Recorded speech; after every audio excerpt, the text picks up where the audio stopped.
Alors on va parler de cette ressource naturelle qui est devenue un enjeu géopolitique majeur en Méditerranée. Il s'agit du gaz naturel. On a le plaisir d'accueillir le ministre israélien de l'énergie, Yuval Steinitz. Bonsoir. Merci d'être là. Le gaz israélien, on a parlé pendant très longtemps de ce gisement immense qu'Israël exploite, Léviathan. Aujourd'hui, il est en marche. Israël vend du gaz aujourd'hui. Où est-ce que part le gaz israélien ? Tout d'abord, Israël connaît une véritable révolution dans le domaine de l'énergie. Parlons d'abord d'Israël, du marché intérieur. Jusqu'à il y a 7-8 ans, toute l'électricité en Israël était fabriquée au charbon. Si on parle de 2012, on en était à 60% de charbon et 40% de pétrole, de mazout, etc. Avec une grosse pollution de toutes les centrales qui existent en Israël. Au cours de ces dernières années, nous avons connu une véritable révolution. Aujourd'hui, seuls 24% de l'électricité est fabriquée avec du charbon, presque rien avec du diesel, du gazole. Et bientôt, presque 0% sera avec ce charbon. Tout sera remplacé par les gisements naturels de gaz et l'énergie solaire. Et Israël, au cours des 6-7 dernières années, est numéro 1 dans le monde dans la conversion, dans le passage du charbon au gaz naturel et bien sûr aux énergies renouvelables en Israël. Ça n'est que l'énergie solaire puisque nous n'avons pas d'hydroélectricité, ni beaucoup de vent, mais nous avons beaucoup de soleil.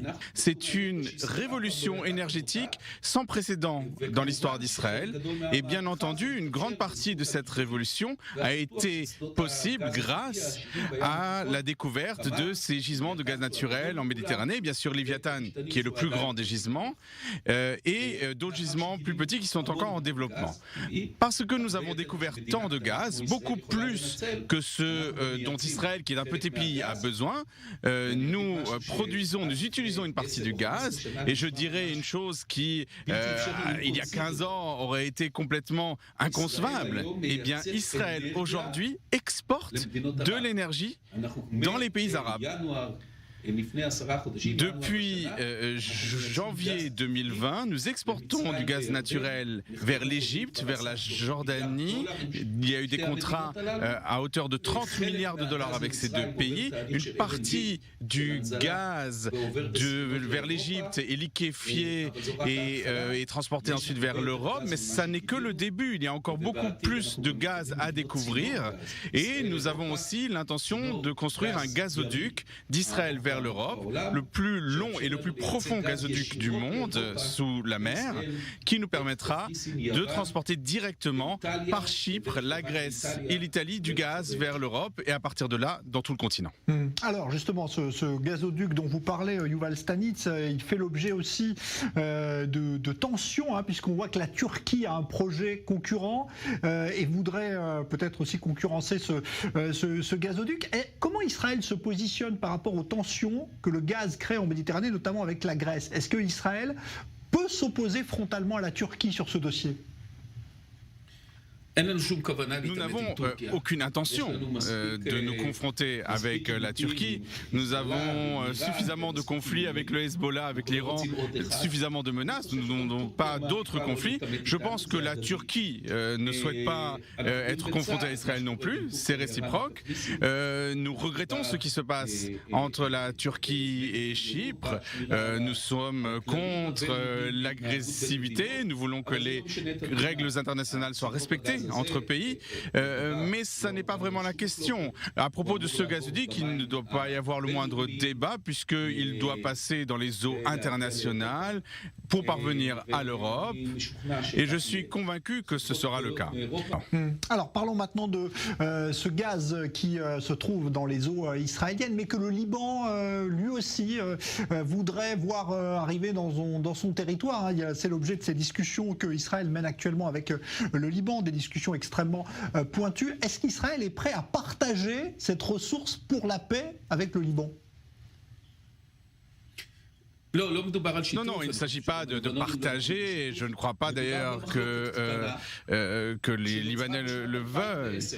C'est un petit désaccord qui s'est créé en 2010 et Israël et le Liban ont déposé devant l'ONU la frontière de la zone économique des deux pays et il y a un écart de 5 kilomètres entre les revendications. Il n'y a pratiquement pas de désaccord sur les 20 premiers kilomètres et puis ensuite il y a un petit désaccord jusqu'à la rencontre de la zone économique de Chypre. C'est un petit territoire qui est 2% de la zone économique d'Israël et 3% de celle du Liban. Après que nous n'ayons pas pu résoudre le désaccord, alors Israël exploite ses propres gisements, ce qui fait baisser aussi les prix de l'électricité.